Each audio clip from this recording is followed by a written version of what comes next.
Hello, and welcome to another episode of Boundless Body Radio. I'm your host, Casey Ruff, and today we have another amazing guest introduced to you now. Paul Kolodzik, MD, is a returning guest on our show. Be sure to check out his first appearance on episode 583 of Boundless Body Radio. Paul Kolodzik, MD, is a double board certified emergency and metabolic health physician with 30 years of experience. As a private practice metabolic doctor, Dr. Kolodzik has used continuous glucose monitoring, also known as CGMs, to help thousands of patients lose weight and prevent and even reverse disease. In his first book, The Continuous Glucose Monitor Revolution, Lose Weight, Look Great, and Live Longer with Continuous Glucose Monitoring, Dr. Kolodzik presents a comprehensive program for the metabolic health success using a CGM. In the Continuous Glucose Monitor Revolution, Dr. Kolodzik also reveals how CGM devices can help reverse chronic disease, prevent future sicknesses, and lengthen lifespan, all by measuring and managing the right data. Whether you're just now learning about the CGM for the first time or you're ready to try one, the Continuous Glucose Monitor Revolution will help you make an informed decision, take control of your future, and easily turn healthy choices into habits. Dr. Paul Kolodzik, what an absolute honor it is to welcome you back to Boundless Body Radio. It's great to be with you again, Casey. Thank you. Absolutely. It's such an honor to host you. I thoroughly enjoyed our conversation last time. And since we chatted, there's been some new developments in the world of CGMs. They're now available over the counter. So it's going to be an option for more people to invest in them. So exciting times as far as that goes. Yeah. This is big news, and it makes perfect sense. CGMs went over the counter about 2 months ago, and anybody now can get one for they're about $50 for a 2-week CGM, and that allows you to see your data 24/7. So originally these devices were developed for diabetics, actually just diabetics on insulin to dose their insulin. But I've been using them in my practice over the course of the last 7 or 8 years now in non-diabetics and pre-diabetics, because for some people they can be real eye openers as to what's going on with your blood glucose physiology. And my patient population has a tendency to be middle-aged people that are a little bit overweight, maybe have some insulin resistance. And so slapping a CGM on people and letting them see for the first time the spikes, the drops, maybe increased averages, what's going on with your blood sugar, it can be enlightening. For some people, as my patients have said, once I see that data, I can't unsee it. And it helps, change lifestyles and help people improve their health. Yeah, that's fantastic. One of my clients is really stepping off of insulin as a type 2 diabetic and has lost a bunch of weight over the years and has really been changing his diet, going towards the same type of diet that you and I promote, like a lower carbohydrate, higher fat type diet. And he was just prescribed a CGM, and it's been interesting to track his data. But I thought it was fascinating. One of the nurses told him that he would learn in 2 weeks more than he had learned in 6 or 7 years about nutrition and how it really affects his body. And so I thought that was a fascinating insight. Yeah, absolutely. What I do with my non-diabetics to drive that point home is tell them when they get a CGM on for at least the first week, don't change your diet. Let's just see where you live. And they begin to understand what a lot of the processed food they've been eating has been doing for them, which it's an interesting time for that because it's kind of integrating with the MAHA movement, the Make America Healthy Again movement, which I think is a good thing because the focus here is lowering carbs, lowering seed oils, lowering sugars. And the use of a CGM fits right in with that because, you eat something, kind of as I think your friend has mentioned to you, you eat something and you see immediately what's going on. And it's like, well, you know what? I might not have those donuts anymore. Or, maybe that frosted Cheerios breakfast is not the best breakfast for me. So it can be enlightening to people, and especially kind of in the context of when we've been told certain foods are healthy, and the Cheerios are an example, heart healthy because they have like a gram of soluble fiber in them, which may help a tiny bit in lowering cholesterol, but never mind, it spikes your blood sugar way up. So it can be enlightening to people because they have to educate themselves about what food is doing to their body, because we're swimming upstream in terms of all the information we get that is not accurate. Yeah, that's very well Yeah, said. I really appreciate that. Before we dive into, going a little bit deeper with CGMs today, can you remind us how you got interested in all of this to begin with? Can you kind of sure. explain like your course into medicine? I deliberately did not mention your podcast in the introduction, which I do want to talk to you a little bit later about as well. You do a great job in your podcast, and I listened Thank you. to an interview that you did with your sister also. So it sounds like your whole family has kind of gotten involved in this. And yeah, I'd love to hear your story of wanting to be Sure. in health, but also involving eventually continuous glucose monitoring. Yeah, yeah. Well, my sister is the one that initially pointed me down this rabbit hole where I've now been for 7 or 8 years. And she's a non-clinician. She just started educating herself, just like we talked about. But my journey has been as a result of wanting to be more proactive in helping people's health. As you know, Casey, I'm an emergency physician. I've been in the emergency department for almost 30 years now. And realized that even though what gets the press in the emergency department is the gunshot wounds and the traumas and the overdoses, but what we see day in and day out every day is the problems caused by obesity and associated vascular issues. And the majority of that, to simplify it, comes back to us having high blood sugars. So, our blood sugar is high, that excess blood sugar gets converted to fat in the liver, and then we become obese. And that process also causes insulin resistance as well, which leads to diabetes. So, I learned over years in the emergency department that, probably a majority of patients are coming in because of problems related to obesity, fatty liver disease, even just bone and joint problems, back pain, hip pain, knee pain, because of the excess weight they're carrying.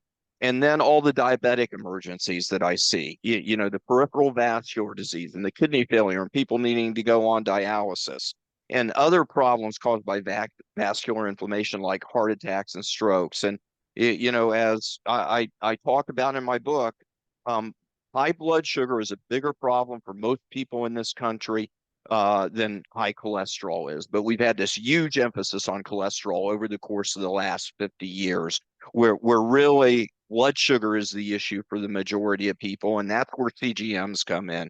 Because again, once you got a CGM on for a couple weeks, if you've got an issue, you're going to understand that issue a lot better. Yeah, no, I totally agree. You just reminded me of something. I asked an emergency room nurse this question last year, former guest Darius Sharp, and I'm curious to hear your answer. His answer quite surprised me, and you just reminded me to ask you. You're still practicing in the emergency room, I believe Yeah, you I said off still do a air, day a week. a day a Yeah, week. yeah. What percentage of cases that you see? Obviously, the emergency room it would vary greatly. Every day is going to be vastly different. But if you look back over the course of, say, the last year, what percentage of people would you say were the gunshots, the car crashes, the trauma, acute things versus the what you referenced there, like the emergencies related to type 2 diabetes? Like what percentage of each is a Yeah, kind of a standard it's typical very day? small. The percentage of those trauma, or kind of high interest type episodes, the MVAs is something. It's small. I mean, for me to put an estimate on it, I think it's probably in the 5 to 10% range by comparison. Now I am out of that setting now. That's a community hospital setting. I'm at a VA hospital now. So my patient population is a little bit skewed because it's older men, and so our population of traumas and gunshot wounds, and we do see a fair number of overdoses, is relatively small. But the issue in America with health, relates to I mean, if you only had the ability to attack a couple problems, it would be diabetes and obesity, because that's where the majority of our patient population comes from. And I think that's true in the house of medicine in general. And we can go back and talk about how, we were led down the wrong path with the food pyramid when we were told, don't worry about, don't worry about your carbs, just like the cereal issue we were talking about. Don't worry about your carbs. We need to focus on cholesterol, and then the epidemics of obesity and diabetes took off. And so that's what we see in the emergency department, a very high percentage of patients. Wow. I mean, 5 to It, 10% with the acute accidents versus, 85, yeah, 90, 95% being related somewhat to metabolic disease. That's staggering. That's crazy. it's staggering, but it also presents opportunity because you sometimes can't prevent if you're involved in a motor vehicle accident or trauma of some type. Obviously take appropriate precautions, wearing your seatbelt and all that kind of stuff. But the vast majority of these issues are entirely preventable. But we've been going the opposite way in recent years with the childhood obesity epidemic. And I do fear a little bit. We're going to get into this later. That with some of the new medications out, people are going to look like maybe I don't need to worry about diet and exercise so much because now I got a shot I can take. But unless you want to create lifelong dependency on those shots, integrating any kind of medical intervention or medicine with the lifestyle things you're supposed to be doing is absolutely critical.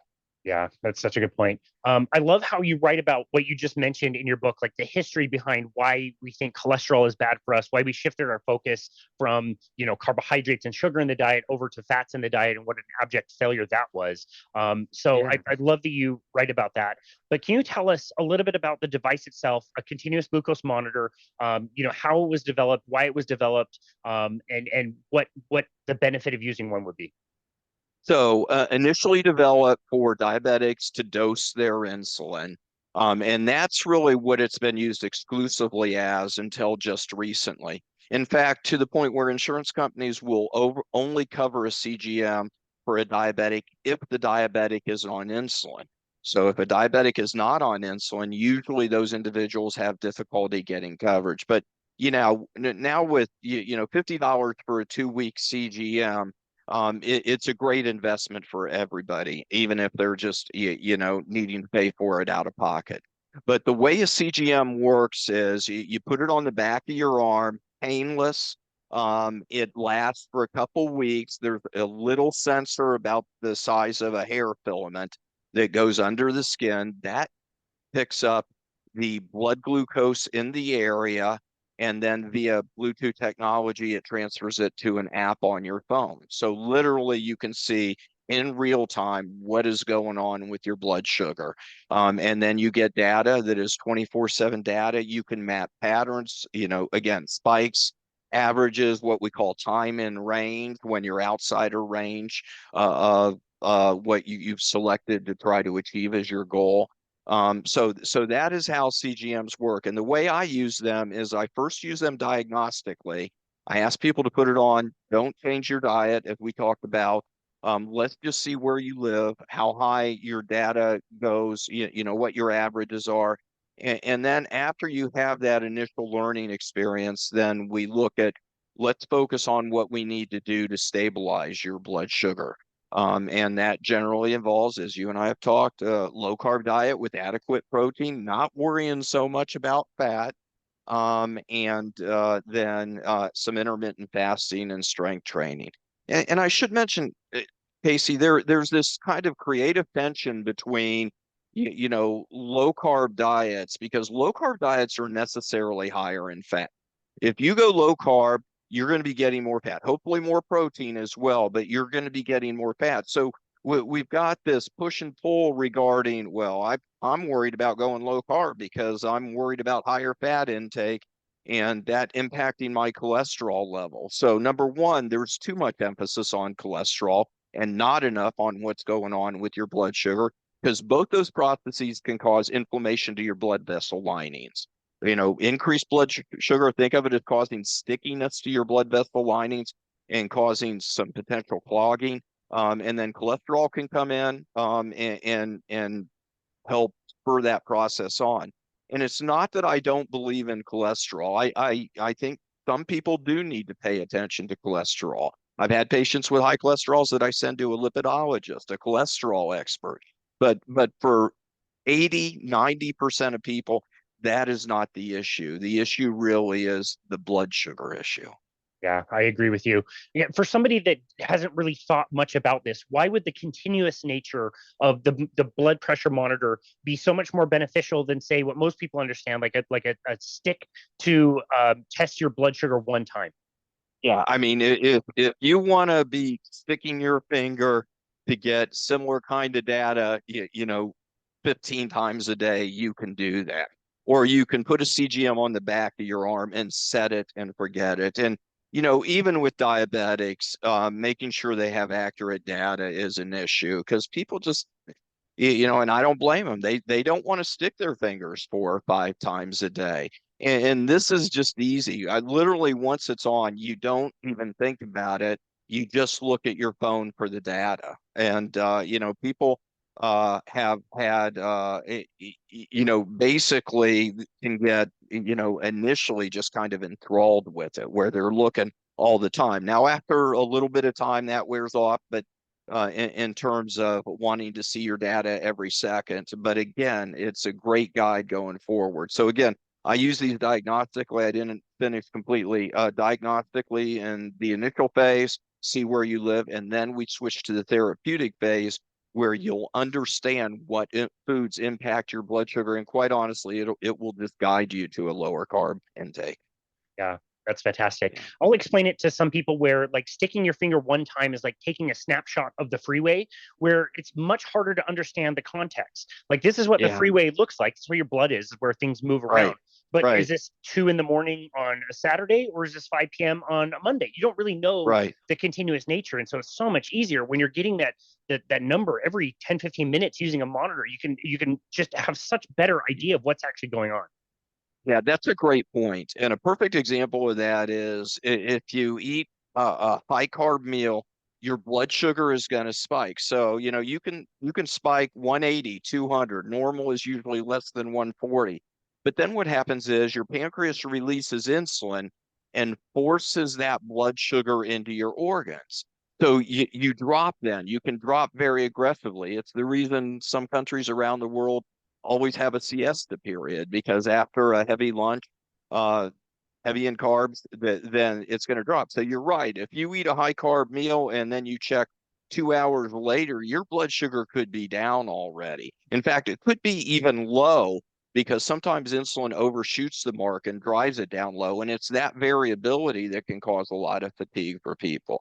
So you're absolutely right. Having the data 24/7 is so much more useful. Yeah. Okay. So in cases of type 1 diabetes, obviously that's going to be life saving to help you dose the proper amount of insulin. Even if Right, you're eating a very low carbohydrate or no carbohydrate diet, you're going to have some right. insulin effect and blood sugar effect from protein intake, which is essential. Obviously, type 2 diabetes helps with management. But now that these are available over the counter, for the average person walking around, why would they also want to be using this as a tool? And would they want to use this in certain windows, or is it something that they would be on all the time? Yeah, I think initially you want to use it for a couple weeks or a month or so to get a handle on it. Then it depends upon your individual variability. I mean, if you don't have an issue and your blood sugar is relatively stable, then maybe just use one intermittently, once every few months going forward. But for people that are overweight or have diabetes that run in their family, then it can be much more useful in terms of correcting your diet on an ongoing basis. And it doesn't become burdensome. It's not like, oh, I got to think about not eating that donut, um, because you know what it's going to do, do to your blood sugar, and you actually just gravitate away from it. You don't think about that donut or that piece of pizza that's on the table. You actually evolve. And this is another reason I like low carb, high protein diets because I don't think for people that want to lose weight, you can sustain decreased calorie intake for the rest of your life. And that results in the yo-yo process. But as you know, Casey, low carb, high protein diets become a lifestyle. Some people push that to keto as well, that becomes a lifestyle. That's not the majority of my patients. Just to give people round numbers, I consider low carb 35 to 50 grams of carbs a day. Keto usually is down in the 20 grams a day or so. But basically, your thinking evolves so that you don't think about certain foods that you used to think about. So it's not like the calories in, calories out process where you feel like you are always punishing yourself. You get used to this low carb lifestyle that can be very effective at losing weight and then decreasing long-term risks related to vascular issues. Gotcha. And then for somebody who is more metabolically healthy, what kinds of spikes and falls seem to be like normal? Like what would be normal ranges that you'd expect to see on a CGM? And let's just say this individual is metabolically healthy, and just because they're metabolically healthy, they tend to be eating a low carbohydrate diet anyway. What Yeah. kinds of kind of spikes and surges do you see with normal population, So, so healthy the population? range for those people, yeah. So first of all, I'm not sure if that's a normal population because not Yeah, most of my exactly. patients, but you're talking about a population of people that I think are very technically focused, data driven, physiologically healthy, probably spending a lot of time in the gym. So these numbers are variable depending upon the individual's, BMI, family history of medical problems, personal history of medical problems. But if you want to take a really healthy, metabolically healthy person, then their numbers might be generally overnight in the 70s or so, and then spiking maybe as high as 140. But if they are very much watching their low carb diet, they might not spike over 120 much time. And if they've decided to go keto, they might be in a range between 65 and 110 or 115. And people set their individual goals. And I get this question a lot, the question you just asked, well, where should I be? Well, for that person that's not overweight, doesn't have any insulin resistance, doesn't have a problem with diabetes in their family, it might be, and they're aggressive with their low carb diet, it might be 65 to 110 or 115. But I got to be careful when people come in and see me, because I don't want them to feel defeated. I have a patient that has some insulin resistance, maybe a little bit overweight, maybe in their CGM trial, they're spiking to 180, 190. Let's set a realistic goal. Let's set a target of 140 or 150. And then once you achieve that, it's like a continuous quality improvement process. Once you get to that goal, once we get your averages down, then let's go ahead and reset things to a lower number. I like that. Yeah, I think that's a lot more reasonable. It is more empowering for somebody who's just trying to get started with some of this stuff. And it's the personalization of healthcare. Yeah, it's really what's best for that individual, not what's best for a general population. Yeah, gotcha. Okay. George Cahill, famous for doing studies on fasting in the 60s and 70s, I want to say, did a cohort of a study on fasting for 40 days, and showed how the body changes, how it starts supplying the body with different energy in the absence of glucose. It makes glucose called gluconeogenesis. And at the end of this trial, I believe it was the same trial that they dosed people with insulin, and their blood sugars got down into like the 20s or teens, like super Yeah, super low, but they were walking around, they were just fine. I thought that was yeah, really interesting. When I hear numbers like 65, 60 overnight, it gets really low. I've seen that in yeah, some of my people, and it's like their alarm, their CGM is literally waking them up to say like, you're going yeah, hypo, this is really yeah, dangerous. But these people are telling me like, well, I feel fine, I think everything's okay. And again, knowing that ketones are probably protective against such a low amount of blood yeah, sugar anyway, absolutely. do you get Yeah. concerned when you hear, CGMs going off at a 60 No, as a low? no, so this goes back to my experience in the emergency department as well. With what is a true symptomatic hypoglycemic episode that's truly problematic. Now, this excludes people that are on any medication to lower their blood sugar. So we aren't talking about patients on insulin or some of the other oral medicines that lower their blood sugar. But in terms of a true hypoglycemic episode that is problematic, in the last 7 years in my metabolic health practice with patients using CGMs, I have not had a patient that has had a clinically concerning hypoglycemic episode. And I have had patients in the 50s and even the high 40s, not infrequently. And in the emergency department, maybe I've seen a handful of people over 25 or 30 years that had a true hypoglycemic episode that is of concern, related to the symptoms that they're having. But in my patients, it's basically I tell them not to worry about it. And this is the good thing with the new over-the-counter CGMs, which is a little bit serendipitous, but um, the new over-the-counter CGMs, because they are not made for dosing insulin, they're made for just people to get a better handle on their physiology. They don't have alarms that go off when it drops low. Uh, Now, if you're diabetic and you're using a CGM and you dose your insulin incorrectly and you have a drop in your blood sugar, that can be an issue and you need an alarm. But the newer CGMs don't have those low blood glucose alarms. And so I think that actually is helpful because then people don't get overly concerned about it. Yeah, gotcha. Okay, that's very Yeah. interesting. And then in all of your experience, again, we'll use this in the context of somebody who is more metabolically healthy. You and I both really appreciate a higher protein type of diet, especially when mixed with strength training. Totally on board with that. I have seen people eating a higher protein diet and seen some quite big spikes with people like Yeah. up into the 200s. So I'm Yeah. thinking, and they're telling me they're only eating fat and protein. And fat, of course, is delivered in a Yeah. completely different way in the body that shouldn't affect your blood sugar.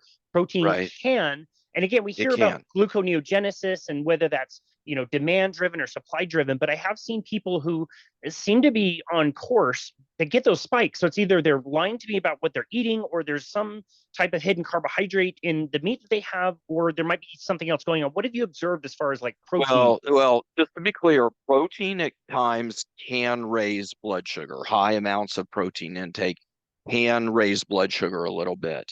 But generally, and again, for most people, unless you're, really, focused on strength training and you're getting, 200 or 250 grams of protein a day, it's generally not an issue. So I think there is a lot of the latter that goes on as well. People don't realize how carbs and even sugar is snuck into just about anything. I mean, you eat some sausage and you think, well, this is going to be protein and fat, but it's not. It's filler and there's sugar in there as well. So, you got to get really good at reading labels. I have all my patients, at least for selected periods of time, count their macronutrients, so we know exactly what they get. And I guess what's a little bit different from me than most docs is, I say let's keep your carbs low and your protein high, and let's not worry about your fat for a while. I really don't care where your fat is. And quite honestly, often I don't care initially where the calories are either. Let's not overcomplicate this. Let's just keep your carbs low and your protein high, and let's start by getting some intermittent fasting and not crazy stuff, but maybe 14 or 16 hours overnight. Doable things for most people. And then the third component, which I know you're completely tuned into, is I know that you've been told for the last 50 years that by the American Heart Association and others, that you have to be on the treadmill, you need to be on the bike, you need to get your cardiovascular in. But from a standpoint of managing insulin resistance, strength training is where it's at, because if you can increase your muscle mass, you're going to be soaking up more blood sugar and insulin. And even though, as I mentioned, I'm not a calories in, calories out, energy in, energy out person, if you increase your muscle mass, then you are burning a little bit more energy when you're at rest, sitting at a desk, doing a podcast, sleeping, whatever. So there is an advantage there. And so in the book, I talk about, you can get if you want to follow the American Heart Association guidelines, and I will adhere to this because I like their guidelines. You can get your cardiovascular in 75 minutes a week. Get your heart rate to 80% of your max for 75 minutes a week. Clock does not start until you're at that 80% of max. The warm-up time doesn't count, but I personally do 3 25-minute sessions, get my heart rate to 80 to 85% of my max. That takes me just 75 minutes, which is acceptable according to the American Heart Association. And then I spend the rest of the time on strength training. 3 or 4 times as much time on strength training, just because, again, I think that's where the money is. And, you know, we don't have unlimited time. So, if you can get 4 or 5 hours of workout time in a week, which is true for most people that have a job, have kids, then I think that's a good breakdown between what you need to spend on cardiovascular and what you should be spending on strength training. Yeah, I can certainly get behind that. That's a great recommendation. And you've done some experimentation yourself, which I thought was very interesting. You did a podcast episode about some different foods you were eating around the Yeah. holidays. What surprising things did you learn about yourself as far as some of the foods you were trying and how that affected your blood sugar? Yeah, I mean, it's probably the same thing most people experience is that you've been told certain foods are healthy, in terms of, and most of that comes down to focusing on cholesterol levels. And you can just be very surprised about the sugar content and the carb content in food. So, I'm going to reflect back on this whole Make America Healthy movement now. And I know there's a focus on emulsifiers, which address texture in food and the different dyes and the different attitudes. But again, I would simplify this. Processed food, the reason processed food, I believe, is harmful is because it contains refined carbs, not whole grain carbs, but refined carbs. Even if it's whole grain, you got to be careful because the carb content can still be real high. Sugars, refined sugars, and then inflammatory seed oil. So, if you want to make avoiding processed foods simple, just try to avoid those three things. The seed oils are soybean oil, cotton, cottonseed oil, safflower oil, sunflower oil. You want to gravitate toward either olive oil or avocado oil, or another good one is walnut oil. But the seed oils are inflammatory. So to simplify, eh, you know, eh, getting yourself healthy and avoiding those processed food, it's just avoid refined sugars, avoid refined grains, and try to avoid seed oils. And you can get 50, 60, 70% of the way there just by avoiding processed food, because 60 or 70% of the food we eat today is processed food, and avoiding fast food that is cooked in seed oils. Actually, I got to mention something in that regard that I just saw this week. Steak and Shake decided that they are no longer going to use soybean. Did you see this at all, Casey? I don't know if I Uh, have. yeah.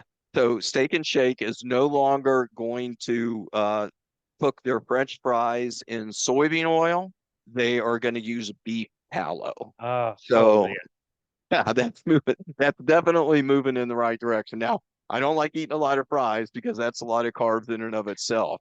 But moving away from seed oils is a good thing. That's a great thing. Yeah, a lot of Yeah. people don't know that McDonald's French fries up until 1991 were cooked in beef tallow, and that's why they used to taste amazing. And if you were born after Yeah. 1991, you haven't had the true McDonald's fry. But under pressure from all these people that wanted to lower cholesterol and lower saturated fat in the diet, they switched and started cooking in originally trans fats, and now back to just Yeah. regular vegetable oil, which might be way, way worse. And so Yeah. any move to go back to cooking in tallow is fantastic. Yeah, and look, as that change was made, has that helped us? Has that slowed down the epidemics that we've talked about? Absolutely not. And I like to reflect with some patients is just go back and look at if you're if you're concerned about a low carb, high fat diet, go back and look at a movie or some photographs from the 50s and 60s. Obesity is nowhere to be found in nearly all of that information. So yeah, it's crazy. When we talk about low carb, higher fat, we're talking just about going back to the way people have eaten in this country for generations. And quite honestly, if you want to look further back than that, that would be the case as well. Yeah, I love that. Next to me, besides all the carnivore cookbooks I have, I've got a Formula One history book, and you can go back and look at some of those pictures from the 60s and 70s, and all of these people are super, super lean. You can't find anybody even like a little overweight, let alone obese. You would never see that anywhere today. So something Right. definitely did not work. Yeah, there's something. Yeah, and unfortunately, the medical system has looked at because this is what I come out of. And one reason I have my metabolic health practice, is that the medical system has evolved to an area, and I can't remember if we talked about this last time, where where primary care physicians in particular have been relegated to disease management. It's not like we're going to help you prevent becoming diabetic.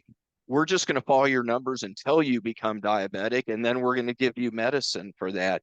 This is an area I don't have great expertise in, but with type 1 diabetics, with kids with diabetics that are diabetics, the focus has always been, oh, you're a child, you need to grow, you need to get your carbs.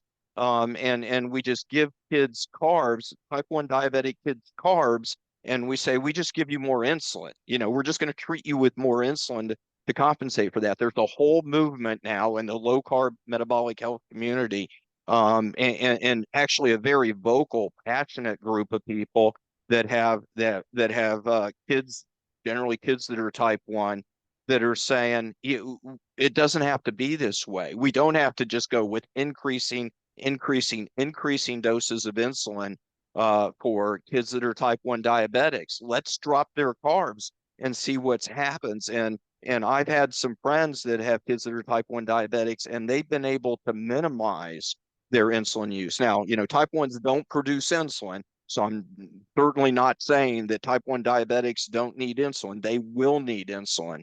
But if you limit your carbs, you can limit the extent of that need for insulin. Absolutely. We have talked to so many of those parents, type 1 diabetic parents, who are told the standard advice. They're smart people. They're engineers, doctors, and all kinds of Right. smart scientists. And they're told, eat the carbohydrates, dose the insulin. And it is an absolute nightmare what they have to deal with, and trying to hit these vastly moving targets before they learn about low carbohydrate diets. And the Yeah. kids get on them, and the kids love them, and they do grow and get big and become athletes, and they do just fine managing such lower Yeah. numbers. It's crazy. Yeah. Yeah. I agree completely. I'll make a plug for the Society of Metabolic Health Practitioners, SMHP. People can go to that website. And then another great website is Low Carb USA. Both of these are organizations that I'm involved with. And that they have, if anybody's listening and you have your type 1, or you have a family member that's type 1, I'm not telling you not to listen to your doctor. Okay. You got to listen to your doctor. Type 1 diabetes can obviously be a very, very serious thing with the risk of diabetic ketoacidosis.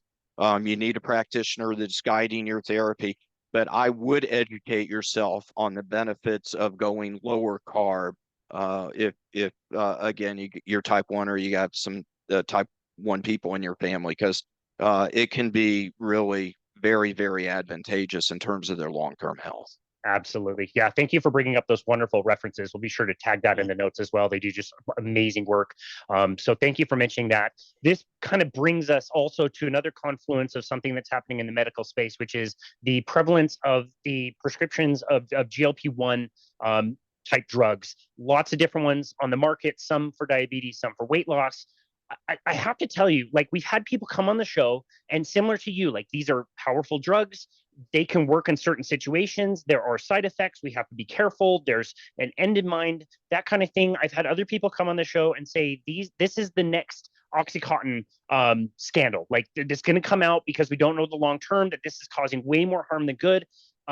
I think it's very interesting and nuanced. I love your approach to this. And so we talked about this a little bit the last time, but I want to hear any like updates. How is it going with people that are going on these medications? How have you found a way to kind of thread the needle between, getting people the proper dosage? I've also heard you recently talk about how dosages might even change. A microdosing might be an option, which I think is interesting. But Yeah. what things have you learned since we last spoke about GLP-1s and their usefulness and potential harms or side effects?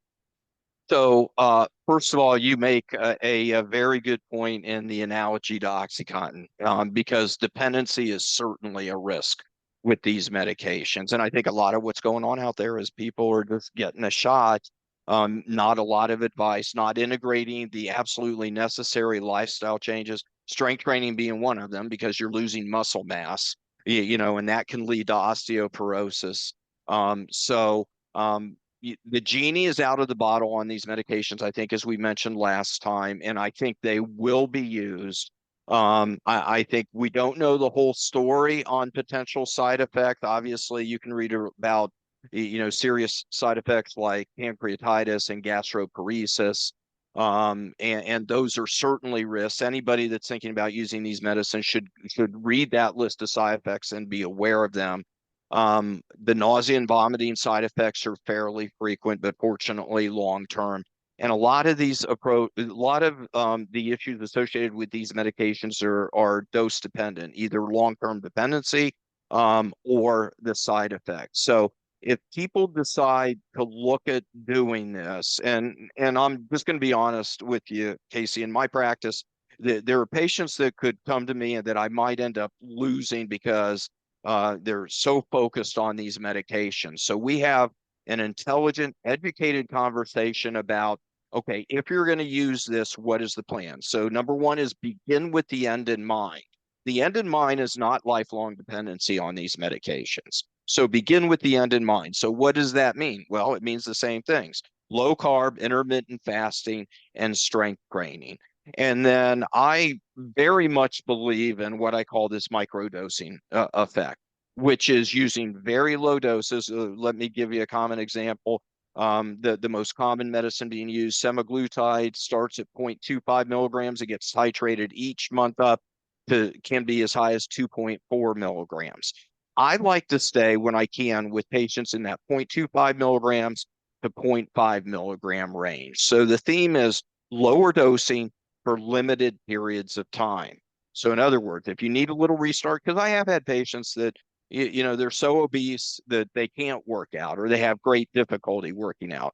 So if we're gonna go ahead and agree and commit to each other that we're gonna use these medicines, if you want to use them, the majority, again, I don't want to paint an incorrect picture. The majority of my patients don't use these medications, but for people that get a stall and want to look at it, or people that are in a situation where they need to get a jump start, then we'll do low doses for limited periods of time. And when I talk about limited periods of time, I talk about that being measured in months, not years.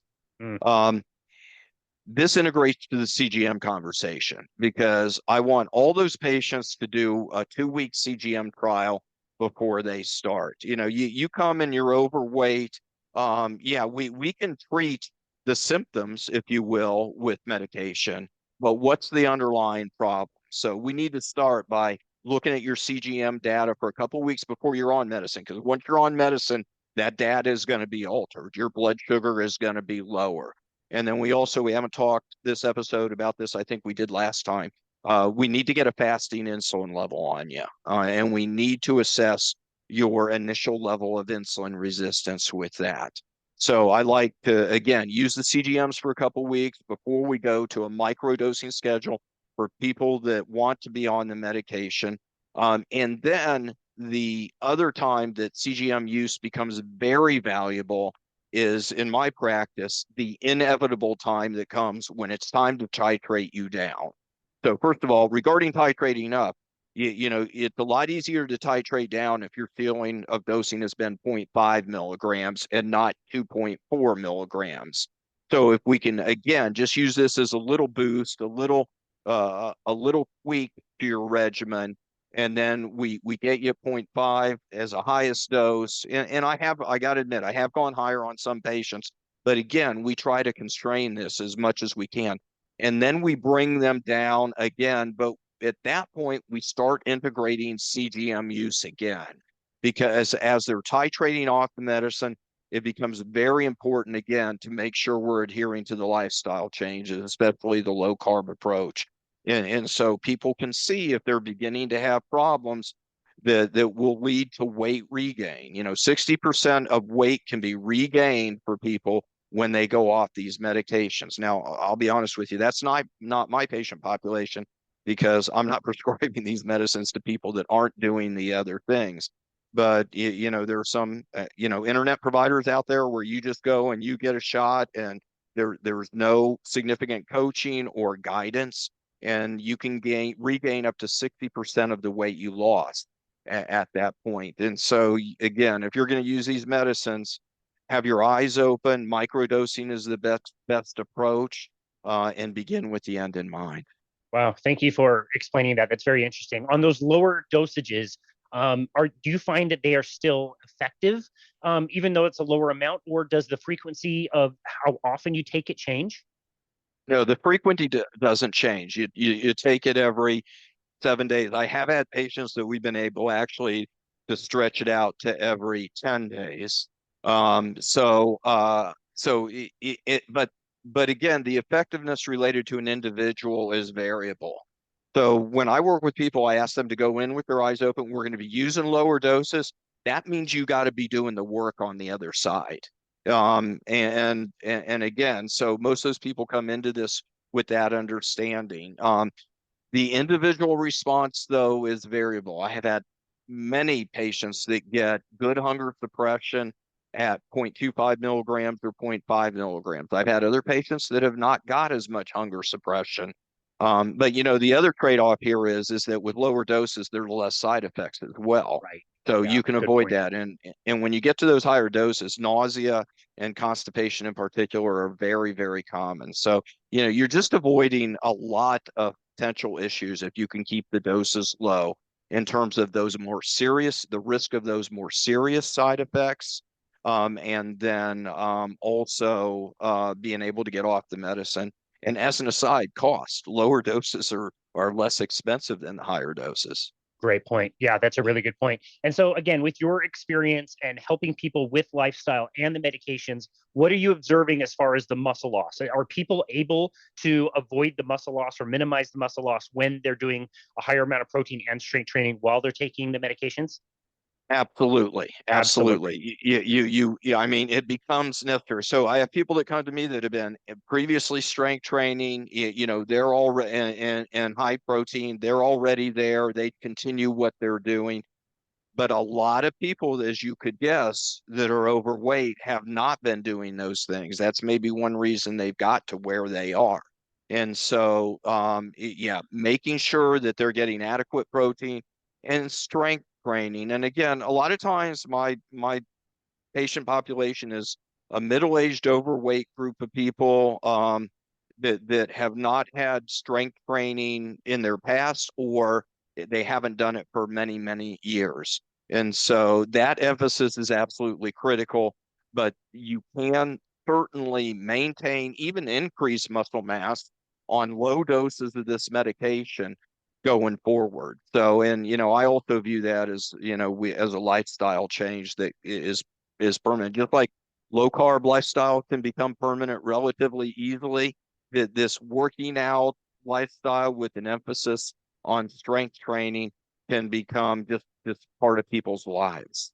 Love that. Yeah, Yeah. absolutely. It's such a low barrier to entry. You can pick up some bands on Amazon for a few bucks or just use body weight. You can walk to a park. Like there's so many different ways that you can strength train. So yeah, I absolutely love that.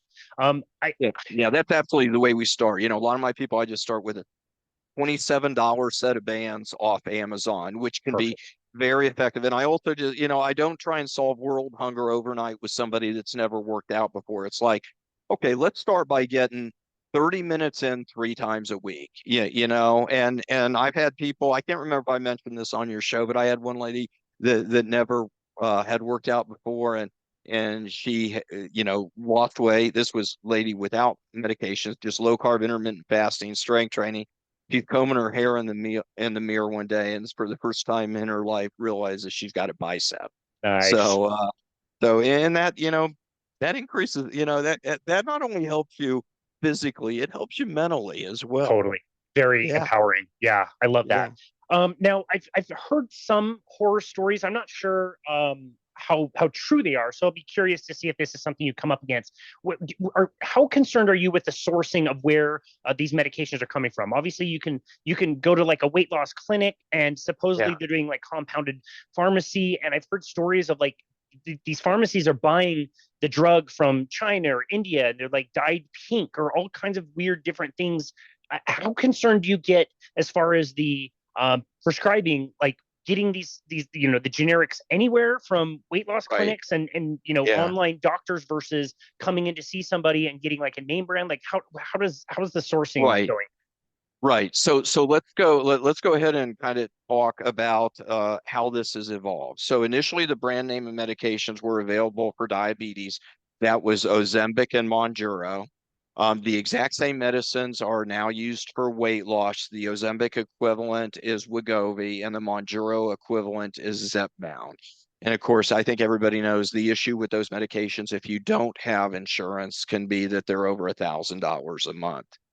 So the compounded medicines are approved to be made by the FDA when there is a shortage of the brand name medication. And that's been true particularly for Wegovy. And so what the FDA does is it allows compounding pharmacies that are licensed by states to go ahead and produce those medications while there's a shortage. Now, when the shortage ends, these compounded medications may go away. People might not have access to them. Another reason to stay on low doses for limited periods of time. But the compounded medicines are actually, the FDA actually has to approve something to be labeled as a generic. So the compounded medicines actually can't be considered generics, not approved by the FDA, but they are made in state licensed pharmacies. So what we have done with the several pharmacies we use, because I do prescribe some compounded semaglutide, is that we've just sourced our pharmacies very, very carefully, doing the research to make sure. In fact, one of them's in Utah. I'll mention that we have a tendency to use. But I think there is reason to take notice of what you mentioned. I think you got to be very careful. I think you got to work with a reputable provider that has your best interest in mind, not only related to where the medication's being sourced, but also how they're dosing it for you and if they're, pushing you in these other areas. So bottom line, to answer your question, is I think uh, compounded medicines, if sourced correctly from a credible pharmacy, can be safe and effective. And that's what I have found in my patient population for the limited number of patients that I prescribe these for. But I do think being wary of where your medication is coming from is warranted. Well said. Yeah, just be Yeah, careful. That makes a lot of sense.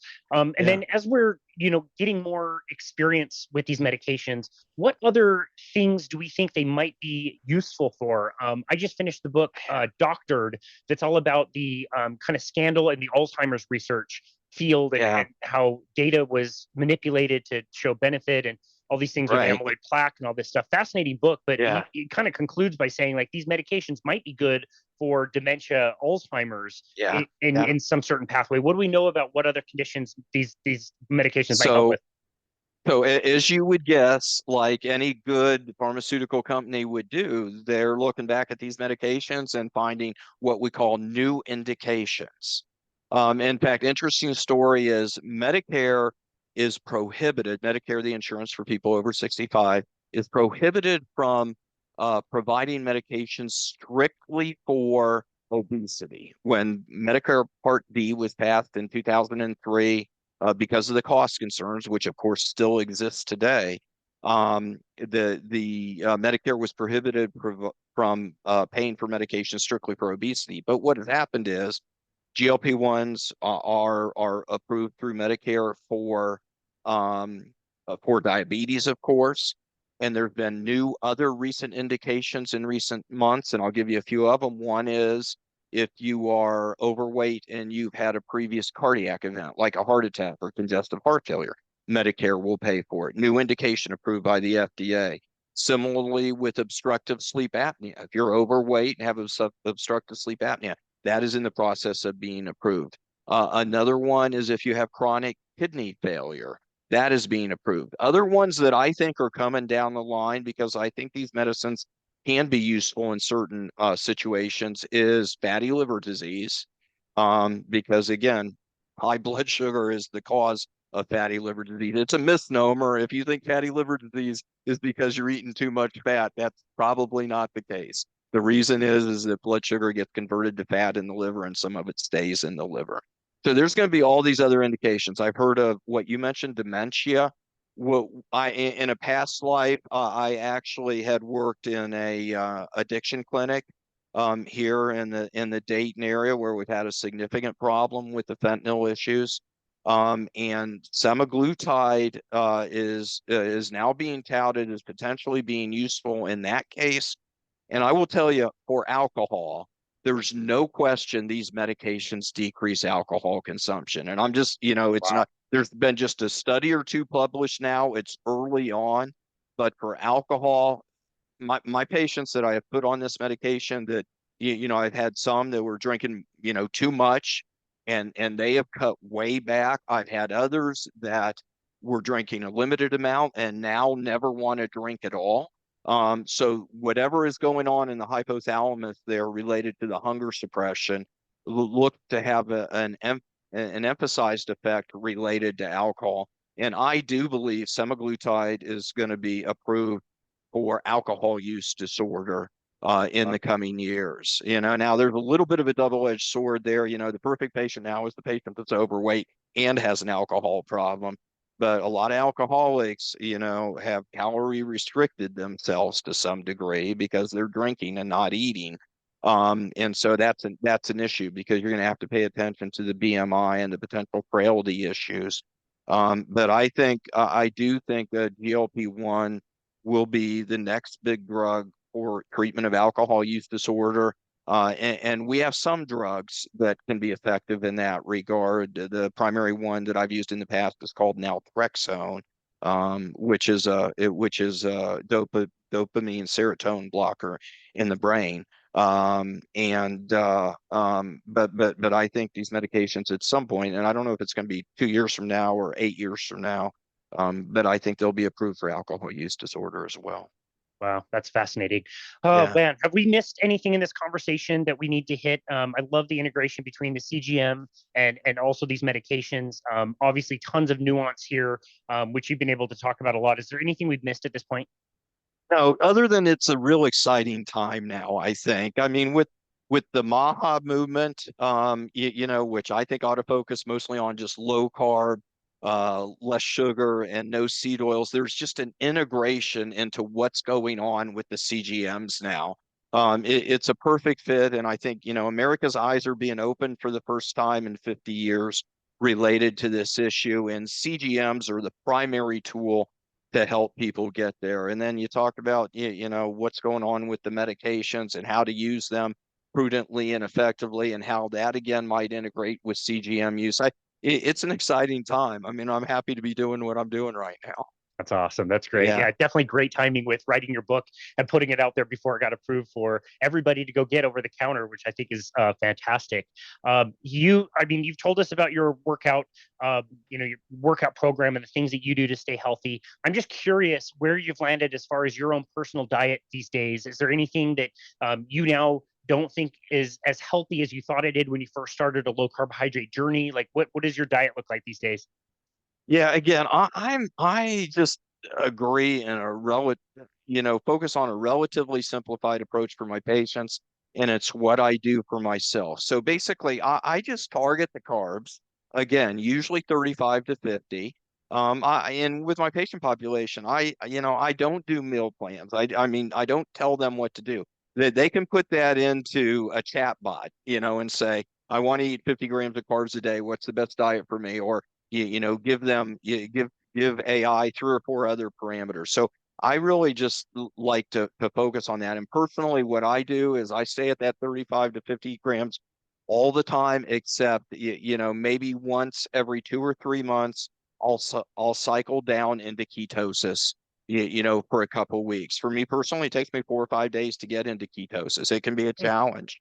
And so I'll cycle down and then I'll cycle back up. And then yeah, personally, just in terms of my program now, I'm at the point where I don't use a CGM constantly, but I will use one, at least for a couple weeks every couple months.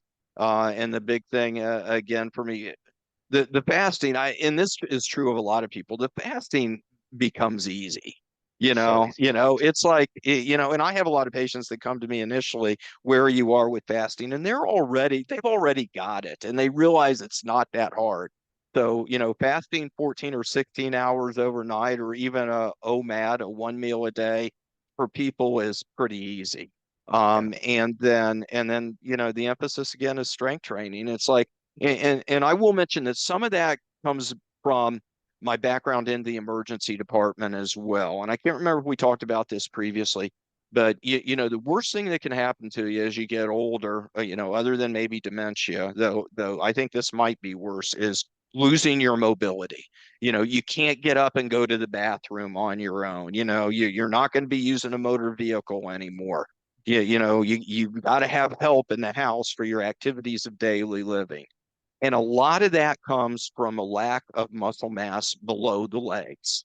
So, yeah, you and I know it's a trite statement, don't skip leg day. But I just, when I do my strength training, I try and do legs, and I'm not squatting what you are, Casey, So, but, I try and do a leg workout if I can a couple times a week, because I just see people that lose their mobility, and it's not because they've got a neurological issue. It's not because they have a joint issue. It's just that they literally do not have enough muscle mass in their lower body to maintain that mobility into their 70s and 80s. So for me personally, since you asked, that's my emphasis. Strength, making sure you're getting the strength training in, and making sure you're doing the lower body stuff to maintain mobility, hopefully into your 80s or maybe even 90s. Yeah, I love that. I'm totally on board with that, my friend. You're such a great example of, not only talking the talk, but walking the walk as far as those practices go. So this has been an awesome conversation. Dr. Kolodzik, I've really appreciated having you back on and getting an update on all of this stuff. I think is absolutely wonderful. And like we said, very nuanced and fascinating. Like I said, your podcast is great. I really enjoy the 20 to Thank 30 you. minute podcast. It's one that I can, if I've got some time, I'll just roll a bunch of episodes back to back to back, and I always learn something. It's very concise and really, really helpful. So thank you for putting that out there as well. And where Thank can you. people go to find you and connect with you and your work? And be sure to plug the podcast as well. Sure, I'll do that. Yeah, the podcast is the Metabolic MD podcast. And it is kind of, as you know, Casey, it's kind of lighthearted. Terry, the producer, and I just kind of joke around a little bit. He's been a diabetic for 30 years, so that actually, creates a little content and contrast. Um, but in terms of, I kind of bifurcated here in terms of my professional activities related to now CGMs being over the counter.